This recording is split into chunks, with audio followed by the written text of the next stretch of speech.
कर्नाटक के उडुपी में बेटी बचाओ बेटी पढ़ाओ की खुलेआम खिलाफवर्जी हो रही है, लेकिन उस पर एक्शन लेने वाला कोई नहीं। दरअसल यहां के एक सरकारी कॉलेज की 6 तालिबात को हिजाब पहनने की वजह से क्लास में दाखिल होने से रोक दिया गया। 31 दिसंबर से अब तक ये तालिबात रोजाना कॉलेज कैंपस के बाहर बैठकर वापस चली जा रही हैं। बच्चियों का कहना है कि उन्हें गैर कानूनी तौर पर रोका जा रहा है। कई दिनों से उडुपी का गवर्नमेंट गर्ल्स पीयू कॉलेज में इधर के मुस्लिम गर्ल्स स्कार्फ डाल के जाने की वजह से उसका मुखालिफत में इधर के प्रिंसिपल उनको अटेंडेंस ना देते हुए उनको क्लास से बाहर डालते हैं।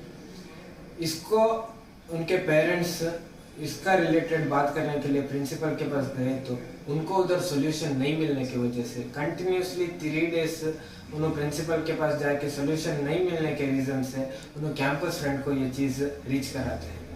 ये प्रॉब्लम हकीकत है कि नहीं बोलकर जाकर ग्राउंड में देखने में, कॉलेज में जाकर देखने में मालूम पड़ता है कि ये प्रिंसिपल ये बच्चों को क्लास के अंदर स्कार्फ डालने की वजह से नहीं ले रहे हैं बोलकर मालूम पड़ता है। इसके लिए हमारा एक डेलीगेशन प्रिंसिपल से बात करने के टाइम पर प्रिंसिपल हमारे को कोई भी पॉजिटिव रिस्पांस ना देते हुए उल्टा हमारे को थ्रेट दे रहे हैं। Principal I am Almas from government PU college girls Udupi. मैं वहाँ पर सेकेंड पीयू में पढ़ रही हूँ और साइंस में पीसीएम का कोर्स लिया है मैंने। हम लोग के कॉलेज में बहुत सारे डिस्क्रिमिनेशन और बहुत सारे इश्यूज चल रहे हैं पास कई दिनों से, और हम लोग उसमें बहुत स्ट्रगल कर रहे हैं। हमारी पढ़ाई को भी बहुत इफेक्ट हो रहा है।